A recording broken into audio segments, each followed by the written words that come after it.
Hello friends, welcome to the Lotus point.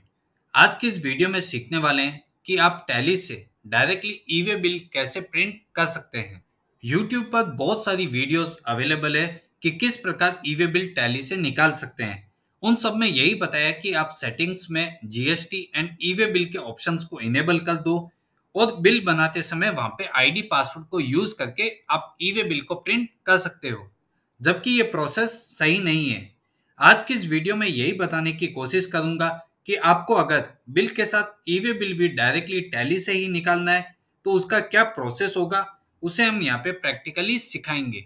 सबसे पहले हम बात करते हैं जिनका टर्नओवर 5 CR के ऊपर क्रॉस हो गया है, उनको ई इनवॉइस बनाना कंपलसरी हो गया है।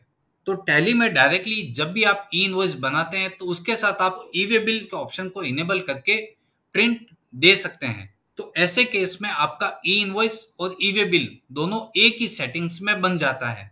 बट अगर जिनका टर्नओवर 5 करोड़ के नीचे है वो ई वे बिल मैनुअली भी ई वे बिल की साइट पे जाके बना सकते हैं। अगर वो चाहते हैं तो टैली से भी सेटिंग्स इनेबल करके बिल के साथ ई वे बिल को भी बना सकते हैं। तो उसके लिए आपको सबसे पहले ई वे बिल की साइट पे जाके जीएसपी पर एपीआई रजिस्ट्रेशन करवाना होता है, जहां पर आपको ओटीपी के थ्रू अकाउंट्स को लॉगिन करके नया एपीआई आईडी एंड पासवर्ड आपको क्रिएट करना होता है और उसी आईडी पासवर्ड की सहायता से आप डायरेक्टली टैली से ई वे बिल प्रिंट निकाल सकते हैं। यूट्यूब पर बहुत सारी वीडियोस होगी जहां पे ये प्रोसेस के बारे में बताया ही नहीं है, कैसे आपको जीएसपी पर एपीआई रजिस्ट्रेशन करवाना होता है। आप इसके बिना कभी भी ई वे बिल डायरेक्टली टैली से नहीं बना सकते हैं। वीडियोस में बताया कि आप डायरेक्टली ई वे बिल का आईडी पासवर्ड डाल के आप GST and E way bill के ऑप्शंस को इनेबल करके आप डायरेक्टली ई वे बिल को प्रिंट दे सकते हैं। जो भी क्वेरी आती है उसको आप करेक्ट करके ई वे बिल आपका बिल के साथ प्रिंट हो जाएगा। बट ये प्रोसेस एकदम ही गलत है। जब तक आप एपीआई रजिस्ट्रेशन नहीं करेंगे, उसका आईडी पासवर्ड आप अलग से नहीं क्रिएट करेंगे, तब तक आप टैली से ई वे बिल नहीं बना सकते हैं। तो आज हम इस वीडियो में यही चीज पूरी प्रैक्टिकली समझेंगे कि कैसे मुझे ई वे बिल की साइट पे एपीआई रजिस्ट्रेशन करवाना होता है और फिर उसे कैसे मैं टैली में यूज करके ई वे बिल प्रिंट कर सकता हूं।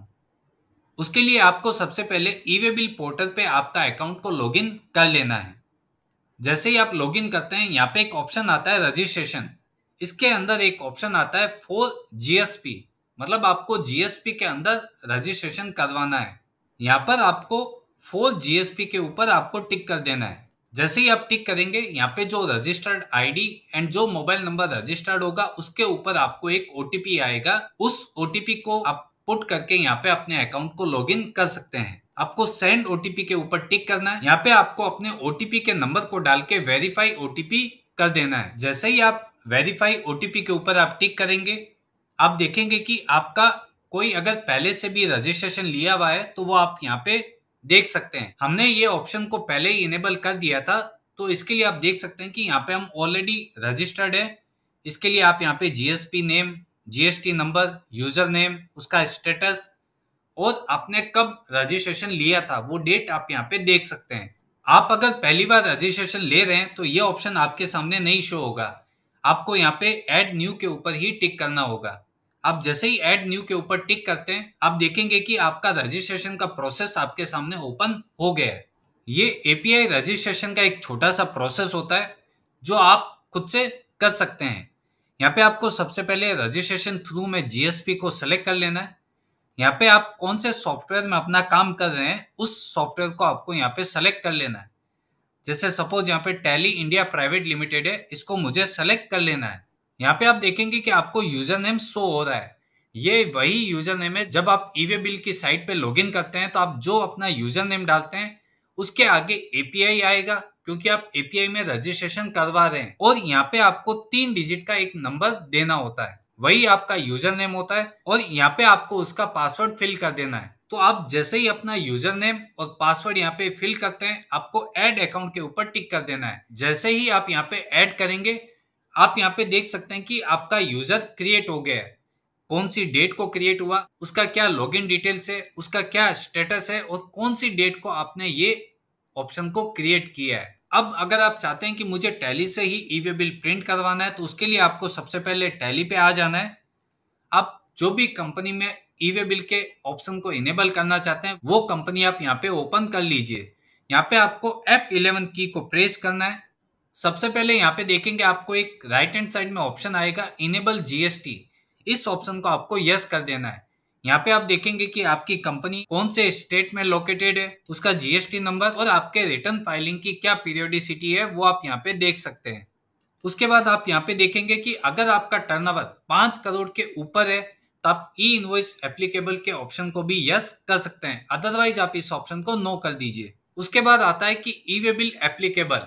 यहाँ पे आपको ऑप्शन को यस कर देना है। जब से आपको इसकी एप्लीकेबिलिटी दिखानी है वो डेट आप यहाँ पे पुट कर सकते हैं। यहाँ पे ये पूछ रहा है कि इंटर स्टेट के लिए भी एप्लीकेबल है तो इस ऑप्शन को भी आपको यस कर देना है और आपको इन डिटेल्स को सेव कर देना है। उसके बाद यहाँ पे आता है कि set alter company GST rate and other details.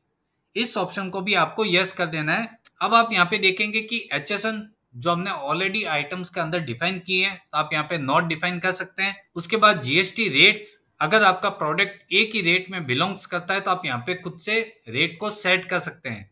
Otherwise अगर आपने आइटम में मैनुअली पुट किया है तो आप यहाँ पे नॉट डिफाइन कर सकते हैं। उसके बाद यहाँ पे एक ऑप्शन आता है कि ई वे बिल की डिटेल्स। यहाँ पे आपकी जो भी स्टेट की थ्रेशोल्ड लिमिट है उनको आप यहाँ पे सेट कर सकते हैं कि पर्टिकुलर अगर स्टेट में चाहिए तो उसकी क्या लिमिट है, अगर मैं एक स्टेट से दूसरे स्टेट में माल बेचता हूँ तो उसकी क्या लिमिट है वो आप यहाँ पे पुट कर सकते हैं। और ये जो वैल्यू है वो हमेशा इनवॉइस वैल्यू के ऊपर ही रहती है तो आप यहाँ पे वैल्यू ऑफ इनवॉइस सेलेक्ट कर सकते हैं। उसके बाद यहाँ पे एडिशनल कॉन्फ़िगरेशन दिया है कि आपकी एचएसएन की समरी, जो एचएसएन की लेंथ है वो कितने डिजिट की होनी चाहिए और यहाँ पे कुछ एडवांस एडजस्टमेंट ऑप्शंस है जिनको भी आप अपने हिसाब से आप उनको इनेबल और डिसेबल कर सकते हैं।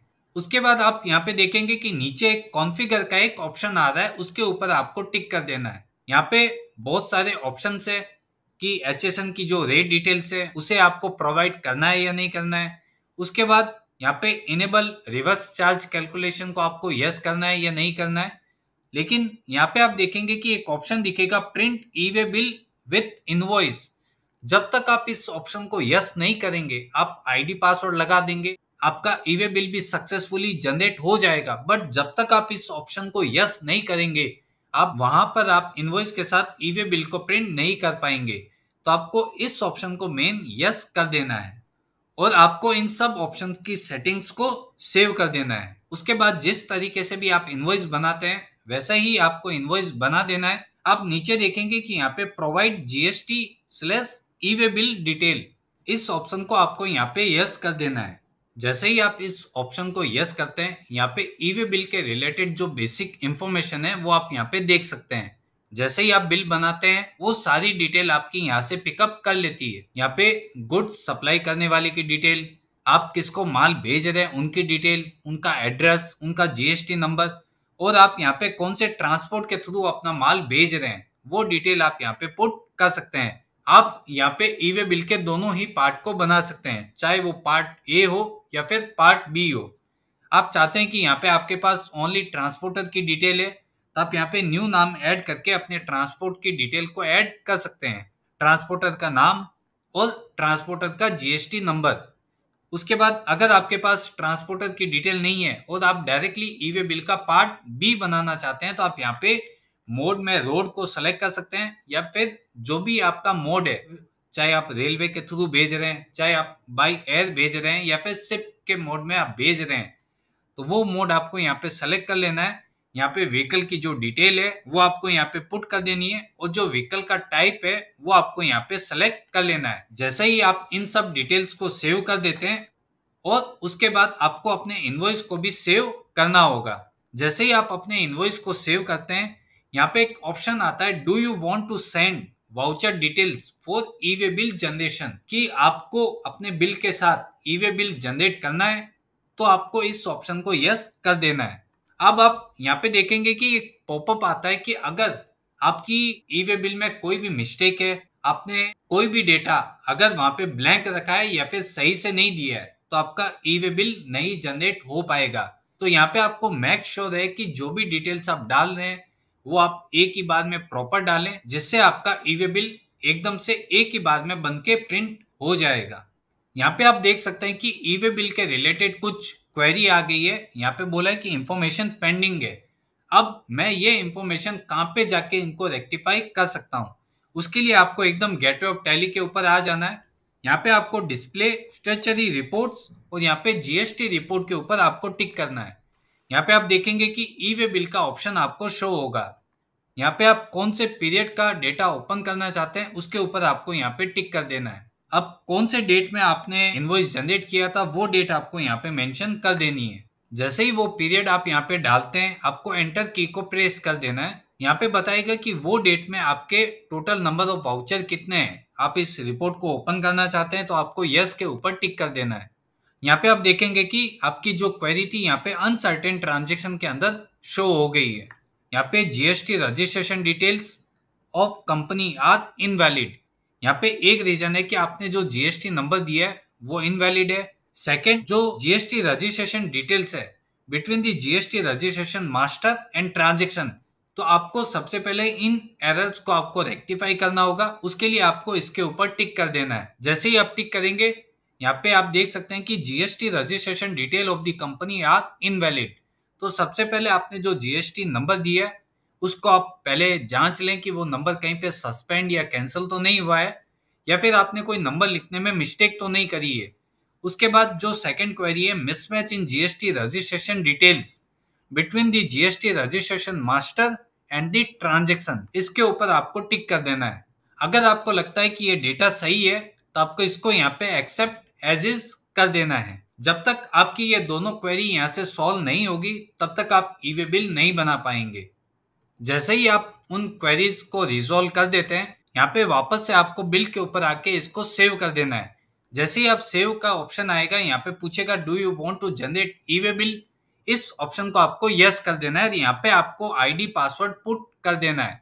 जैसे ही आप आईडी पासवर्ड यहाँ पे पुट करेंगे आप देखेंगे कि यहाँ पे स्क्रीन के ऊपर ई वे बिल सक्सेसफुली जनरेटेड, तो इसका मतलब आपका यहाँ पे ई वे बिल जनरेट हो गया है।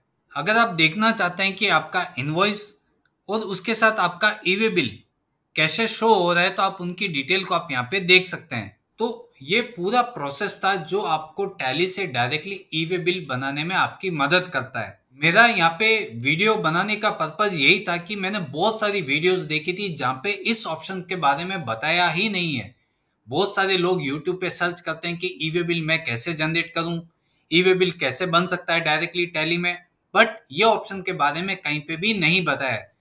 तो मुझे इस वीडियो को बनाने के पीछे का कारण यही है कि आपको प्रॉपर इस चीज की जानकारी हो, कैसे आप खुद अपने टैली में सेटिंग्स एंड कॉन्फ़िगरेशन की सहायता से ई वे बिल परफेक्ट बना सकते हैं।